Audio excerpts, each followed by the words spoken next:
Hey everybody, this is Nick from Arcade Hunters, and once again, if you see the office behind me and I'm on the web camera, you know it's an update video. I always seem to do one around November. I want to give you an update on what you're going to be seeing on the channel in the coming weeks and months, because I actually wanted to do this last week, but unfortunately wasn't able to. The web camera's been giving me some problems as far as the look on stuff. I've been trying to figure it out. I was trying to do a direct YouTube update and it wouldn't let me, so I'm gonna try to put this onto the computer and then transfer it over to YouTube. 2 weeks ago I went to Las Vegas. My brother and father pretty much almost always go to the annual SEMA show and the Apex show that's out there, the two big car shows. So, I tagged along and I went to play video games. That's me. I could really give a shit about playing slots and poker and stuff like that. I'm just wasting my money. I'll waste my money in an arcade game or something like that. So, what you're going to be seeing on the site, the videos that are going to come up first, I did a couple of videos that are going to be a tour of some of the last strip arcades in Las Vegas, because if people there that know Las Vegas knows, around the mid-90s, somebody had the great idea to make Las Vegas a family destination. So the hotels would also have video arcades for the kids to go and spend their money. And that wasn't a really good idea, because even though most of the places said that, parents had to supervise their children at all times, parents would still find a way to leave their kids at the arcade and not pick them up. And I've had stories of friends that lived in the area, and they told me that, once 11 o'clock came, they said it would look like a refugee camp, kids sleeping on the floor. And they said the parents would never come to pick them up.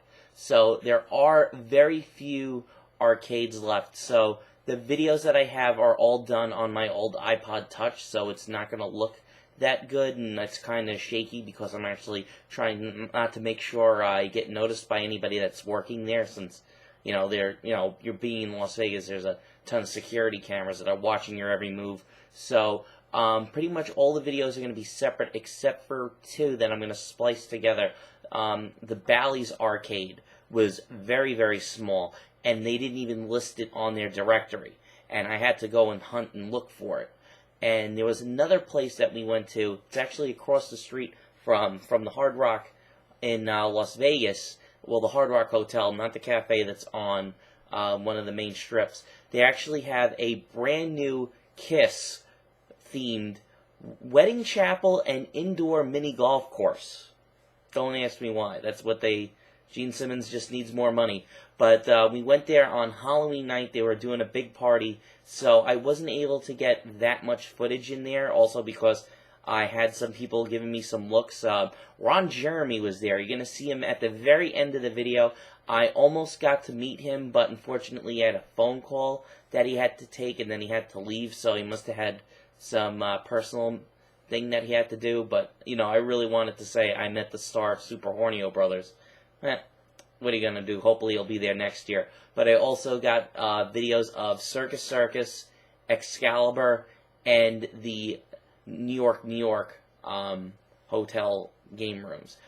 With Circus Circus, I didn't bother going into the Adventure Dome, which is the kind of theme park area that they have, just because it's so weird there. It's like pretty much they took a shotgun and loaded it with old games and just shot it everywhere. It didn't matter. Where there was just certain games that were just, they would have like a collection of games, and some of them wouldn't be on, some of them would be on, some of them would be barely working. It was really weird. I saw that there's this one game from Taito called Frightmare Land that's an upgrade kit from some of the light gun games that have come out, like the Alien and Paradise Lost shooting games, and they had one of those updates at just randomly in there. And, if I didn't walk in there, I wouldn't have seen it. So you're going to be seeing low-quality videos of all of those strip arcades. You're also going to be seeing a tour of the Las Vegas Pinball Hall of Fame. And you'll also be seeing another great arcade that I went to called the Gemini Arcade Palace. I did some videos there when the people are doing their Marvelous Capcom meetups, and really cool place. I have to thank, right off the bat, I'm rambling on, I'm going to try to keep this under 10 minutes like I do with some of my videos. I want to thank Tim and everybody that worked there at the Pinball Hall of Fame. Really, really nice people. Make sure you go to check them out. They're on the Tropicana Avenue, and pretty much any taxi cab driver will know where it is, and you can get right there, and there's a bus line that'll take you right back to the main strip for $2. So that's pretty much what I did for about 2 days. 3 days. I went back and forth. I keep forgetting how long I was there for. And also have have to thank Julie and everybody over at the Gemini. Really, really nice people. This place really gave me a good feeling of going back to see Andy and Chie over a Tokyo Game action, all except for that they didn't have a bowling alley and a food court that served amazing Japanese food. And also, big ups to my man Chris over at Insert Coins. You're going to be seeing a video of him talking about the arcade and nightclub, and also showing off the games that he had there. Thankfully, I got there early as soon as they opened, because they were doing a thing with Verizon. They were doing a DJ battle where everybody had to use tablet computers to mix and match their songs on, and it got really, really crowded in there. Fortunately, I didn't go for the Halloween party that they did, where it was a giant theme party, so anybody could dress up in something. They did a Thriller party the night before. It was really crazy. If you go on to their Facebook, you'll see all the videos. Unfortunately, I didn't have the time to go to the High Scores barcade that just opened, and I'm pretty sure that's in Henderson. That's about like 20 to 25 minutes off the strip. But hopefully most places you can actually get a taxi there. And also, big ups to my man Hank Chen, who took back the world record on Donkey Kong, and I know they're doing a big, the second Kong off is coming up, so good luck to all you guys that are going to be attending there in Denver. Really cool stuff. And, you know, I wanted to put this video up earlier, so it's actually 12:36 as I record this, so I'm going to try to put it up as soon as I can, and probably by the time you watch this, I want to get the one video out of the Bally's Arcade and the Kiss one. The Kiss is barely even 50 seconds long, and the Bally's Arcade's like less than 2 minutes, so that's going to be the one quick video that will go up tomorrow, along with this one that you're watching. So hopefully you guys enjoy it. The high quality stuff came out really, really good. Also, with the pinball videos that I shot from Pinball Hall of Fame, I was getting a really, really bad cold, and it persisted for like 2 weeks on me. And you're going to hear it in the video when you hear me speaking. It sounds really raspy, and when I did some of the pinball videos, I pretty much just set the tripod up and played because my voice sounded that bad, so that's a text. So, guys, thank you very much for watching. Stay tuned for more of the videos here from my trip to Las Vegas. And I left this out. Hopefully I didn't forget.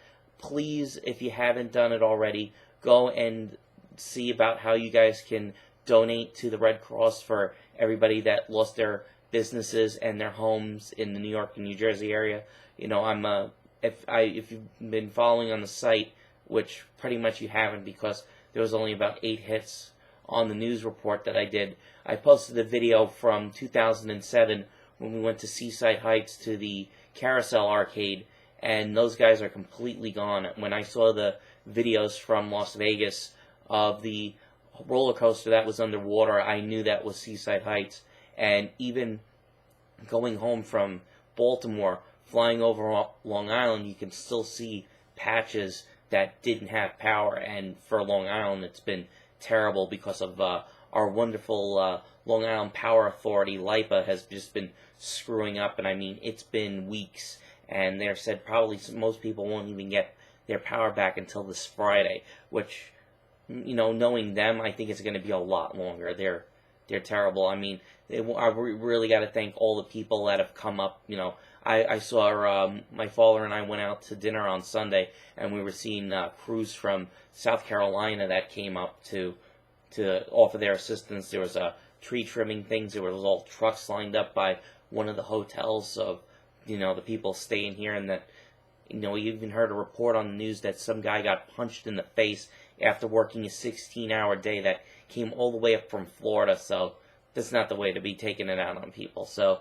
I rambled on for 10 minutes. Guys, thank you for watching, and be sure to stay tuned later today when you watch this for the very first video from my trip from Las Vegas. Once again, Nick from Arcade Hunters. Thanks for watching.